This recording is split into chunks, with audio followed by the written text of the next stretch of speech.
It was 1798 when the first edition of an essay on the principle of population was published.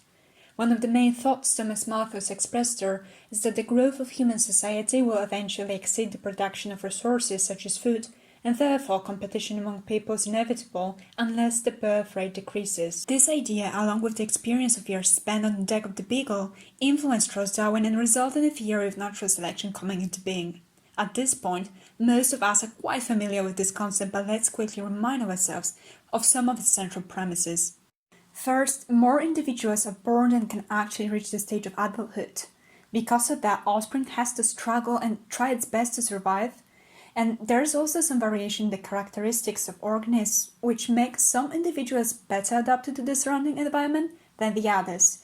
Such disparities in Darwinian fitness result in increased chances of survival of those that are better adapted, and they are more likely to pass these desirable traits on to next generations.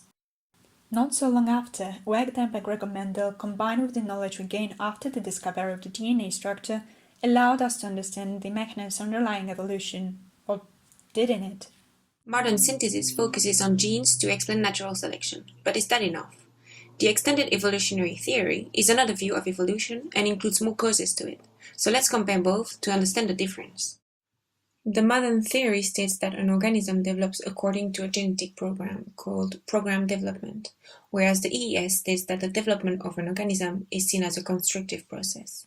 The organism interacts with its internal state and external environment, resulting in shaping its own development. For the modern theory, natural selection is the ultimate cause of evolution, and it goes only one way. It starts with a change in the environment, and through natural selection ends with a change in the organism. Now for the EES, the effects of environments on organisms and effects of organism on environments are both considered to play evolutionary roles, and this is called reciprocal causation. This feedback can be repeated, and therefore impacting the direction and rate of evolution. The extended evolutionary theory focuses on 4 key concepts: developmental plasticity, developmental bias, inclusive inheritance, and niche construction. Developmental plasticity is the ability of an organism to change aspects of its phenotype in response to environmental conditions. This enables organisms to develop resilience to their changing environment, allows rapid evolutionary changes, and the appearance of new species. A good example for this is the thermal plasticity in body size and pigmentation in Drosophila flies and Bicyclus butterflies, where they have a bigger body size when the temperature is lower and smaller when the temperature is higher.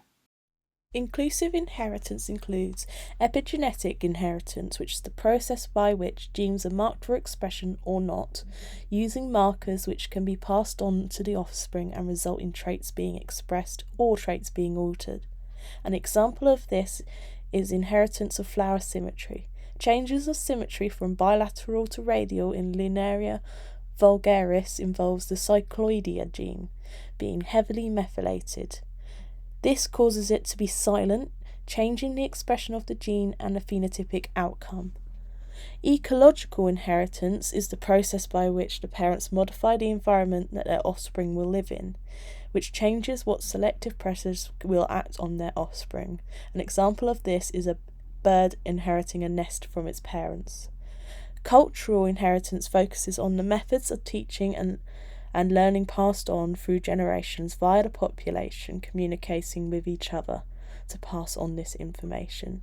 An example of this can be mate choice in guppies. The last component of the EES is niche construction, the process by which the organism through behaviour and physiological processes can change and alter its niche, and the niche for future generations or other members of the population. An example of this is emperor penguins huddling together, which creates a warm environment up to 37 degrees in the centre of the huddle. This allows them to survive and reproduce during Antarctic winter. We would like to summarize our discussion with a quote from the Haldane book, The Causes of Evolution, which, as we believe, captures the main message we wanted to include. It would seem that the natural selection is the main cause of evolutionary change in a species as a whole, but the actual steps by which individuals come to differ from their parents are due to causes other than selection, and in consequence evolution can only follow certain pathways.